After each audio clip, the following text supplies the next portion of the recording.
أنا العبد الذي كسب الذنوب وصدته الأماني أن يتوب. ایک کافر ہے عتبہ بن ابی وقاص، اس نے ایک طرف سے ہو کر پتھر اٹھایا اور آپ کو مارا زور سے۔ صحابہ کی نظریں تھی تلواروں پر، نیزوں پر، تیروں پر، وہ پتھر نظروں سے نکل گیا، لہذا وہ ان کے اندر کو چیرتا ہوا جا کر میرے نبی کے منہ پر یہاں لگا، اور اب سیدھا پیچھے ایسے گئے، پیچھے یوں، پیچھے ایک کھڈا تھا، وہ یہاں گردن میں لگا کنارہ، تو اب بے ہوش ہو گئے، دانت بھی ٹوٹ گئے، چہرہ بھی خون و خون ہو گیا، اب بے ہوش ہو کے یوں گر گئے۔ صحابہ نے سمجھا آپ شہید ہو گئے، تو سب نے زار و قطار رونا شروع کر دیا۔ تھوڑی دیر کے بعد آپ کو ہوش آیا تو صحابہ نے عرض کی یا رسول اللہ اب تو ان کے لیے بد دعا فرما دے، وہ نبیوں میں رحمت لقب پانے والا، مرادیں غریبوں کی برلانے والا، غریبوں کا والی، یتیموں کا مولا۔ تو اب تو حق تھا کہ آپ بد دعا کرتے۔ یہ سامنے امت نہیں ہے، قاتل کھڑے ہیں، کافر۔ آپ نے ہاتھ اٹھائے، صحابہ سمجھے کہ ہون انہاں دے بیڑے بڑھ گئے۔ اللہم اغفر لقومی فإنہم لا یعلمون، اللہ میری قوم کو معاف کر، انہیں میرا پتہ کوئی نہیں ہے۔ دیکھو میرے بھائیو، جس نے کافروں کے ساتھ یہ ہمدردی کے قتل کرنے والوں کے لیے دعا مانگی ہے، تو مسلمان ہو کر ایک دوسرے کو سلام کرنا چھوڑ چکے، ایک دوسرے کے پیچھے نمازیں پڑھنا چھوڑ چکے، ایک دوسرے پر کفر کے فتوے لگا کے بیٹھے ہوئے۔ مجھے بتاؤ تم میرے نبی کے ساتھ کیا کر رہے؟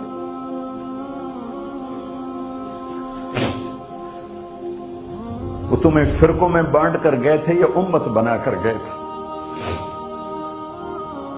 کیوں اس نادان کھیل میں اپنی زندگی برباد کرتے ہو؟ کیوں نہیں مسلمان بن کے رہتے ہو؟ اس امت میں اختلاف شروع سے ہے، ہمیشہ رہے گا، یہاں تک نہ جاؤ کہ ایک دوسرے پر کفر کے فتوے۔ جنت میں کون جائے گا؟ سنیوں نے کہا وہابی کافر، وہابیوں نے کہا سنی کافر، بریلیوں نے کہا دیوبندی کافر، دیوبندیوں نے کہا بریلوی کافر، شیعہ نے کہا سنی کافر، سنی نے کہا شیعہ کافر۔ جنت میں کون جائے گا؟ کچھ تو بھائیو میرے نبی کی محنت کی قدر کرو۔ میرے نبی تو غیروں کو اپنا بنانے آئے تھے، ہم نے اپنوں کو غیر بنا دیا۔ جو نفرت کی آگ وہاں بھڑک رہی ہے، یہاں مت بھڑکاؤ۔ جاؤ میرے دیس میں دیکھو کتنے سر کٹ چکے، کتنے سہاگ اجڑ گئے، کتنی مائیں بے آسرا ہو گئیں، کتنی جوان بیٹیوں کی مانگ ویران ہو گئی۔ کیا اسی کا نام اسلام ہے؟ اسی کا نام عشق رسول ہے؟ اسی کو دین کہتے ہیں؟ ایک دوسرے کی مسجدوں میں نہیں جاتے ہو، ایک دوسرے کے پیچھے نمازیں نہیں پڑھتے ہو، جنت کے ٹھیکیدار بن گئے ہو۔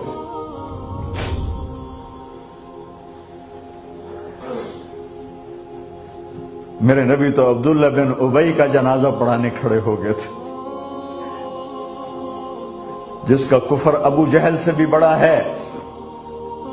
ابو جہل اوپر کی دوزخ میں ہے، عبداللہ بن ابی سب سے نیچے کی دوزخ میں ہے۔ ان کے بیٹے آئے، یا رسول اللہ میرا باپ مر گیا ہے، اپنا کرتا دے دیں گے، میں اس کو کفن دے دوں۔ ہم نے کہا لے لو، کرتا اتار کے دے دیا۔ اب کہتے بدبخت منافق، دفع ہو جا، دے دی۔ کہ یا رسول اللہ آپ جنازہ پڑھائیں گے؟ کہاں پڑھاؤں گا؟ باقی منافقوں کا تو کسی کو پتہ نہیں تھا سوائے اللہ کے نبی کے، لیکن عبداللہ بن ابی کا منافق ہونا تو سب کو معلوم تھا۔ آپ جنازے کے لیے عمر سامنے آ گئے، یا رسول اللہ یہ کون ہے؟ کہ مجھے پتا ہے کون ہے، تو آپ اس کا جنازہ کیوں پڑھا رہے؟ کہ شاید اللہ معاف کر دے۔ کہ عمر پیچھے ہٹ جا، مجھے پتا ہے کو میرے اللہ نے کہا ہے تو ان کے لیے دعا کر یا نہ کر، میں معاف نہیں کروں گا، میں کرتا ہوں شاید اللہ معاف کر دے۔ پھر فرمایا کہ میرے اللہ نے کہا اگر تو 70 دفعہ بھی ان کے لیے دعا کر تو میں معاف نہیں کروں گا۔ اگر میرا اللہ کہتا اے میرے محبوب اگر آپ 70 دفعہ اس کے لیے دعا کریں گے تو میں معاف کر دوں گا، تو میں اس کم وقت کا 70 دفعہ جنازہ پڑھا دیتا۔ مجھے بتاؤ تم کہاں سے یہ دین لے کر آئے ہو جس میں تم فرقوں میں بٹ گئے ہو، نفرتوں کی آگ تم نے لگا دی ہے، یہ کہاں سے اسلام آیا ہے؟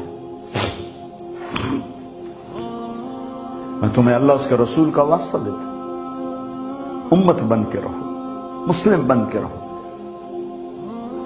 کوئی گنجائش نہیں، اپنے اپنے عقیدے پر پکے رہو، دوسرے کے لیے گنجائش رکھو۔ کیوں اس قدر ظلم و ستم ڈھائے ہوئے ہیں؟ میں نیا تبلیغ میں گیا، کالج سے نکلا، ہماری جماعت ایک گاؤں میں گئی، ایک مسجد میں، تو امام صاحب آئے، ہمیں ماں بہن کی گالیاں دی اور ہمارے بستر اٹھا کے باہر مسجد دھوو، کتے اندر واڑائے۔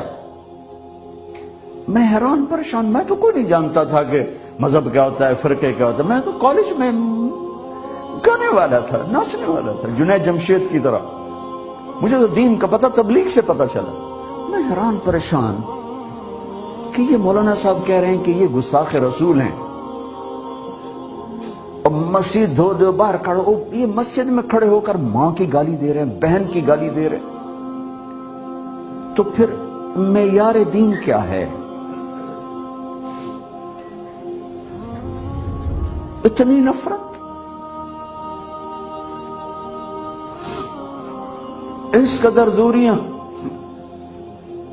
اگر ہم کافر تھے تو ہمیں گلے سے لگاتے، ہمارے نبی کی طرح ہمیں کھانے کھلاتے، ہمیں پانی پلاتے، پھر ہمیں بات سمجھاتے، لیکن ماں بہن کی گالیاں، مسجد میں کھڑے ہو کر، امام مسجد۔ ہم پنجاب کے زمیندار ہیں، گالی دینا ہماری سرشت میں ہے، لیکن مسجد میں کانپ جاتے تھے کہ کسی کو الو کا پٹھا بھی کہہ دیں۔ ہمارے بزرگ بڑے بھی بہت گالیاں نکالتے تھے، لیکن مسجد میں کسی کو جرت نہیں ہوتی تھی کہ میرے والد مرحوم خود بہت غصے والے بڑے سردار آدمی تھے، تو تھوڑی تھوڑی بات پہ مار پٹائی گالیاں، لیکن میں نے نہیں اپنے باپ کو مسجد میں سنا غصے میں بھی کسی کو گالی دیتے ہوئے۔ ماں بہن کی گالیاں نکالو، اور ساتھ یہ کہہ رہے ہیں کہ یہ گستاخ رسول ہیں، ہم یہ کافر ہیں، ان کو نکال دو، کتے آ گئے، مسجد دھوو۔ میرے نبی کے دور میں تو کافر آ کے مسجد میں رہتے تھے۔ میرے بھائیو، جو میں عرض کر رہا ہوں، میں اپنا دکھڑا بیان کر رہا ہوں، اس کی سنگینی کو سمجھو۔ یہ پاؤنڈ ڈالر نہیں بچائیں گے جب ہم آپس میں ٹوٹ جائیں گے۔ اللہ نے مجھے دنیا میں پھرنے کا موقع دیا، بار بار دیا، اسی تبلیغ کے سلسلے میں۔ سب سے زیادہ میں اسپین میں جا کے دکھی ہوا، اور میرا دکھ یہ نہیں تھا کہ ہماری یہاں 800 سال حکومت تھی اور ختم ہو گئی، میرا دکھ یہ تھا، میں اس پہ رویا مسجد قرطبہ میں، کہ جس وجہ سے اسپین تباہ ہوا وہ ساری وجہ میرے دیس پاکستان میں موجود ہے اس وقت، اور ہوش نہیں ہے کسی کو۔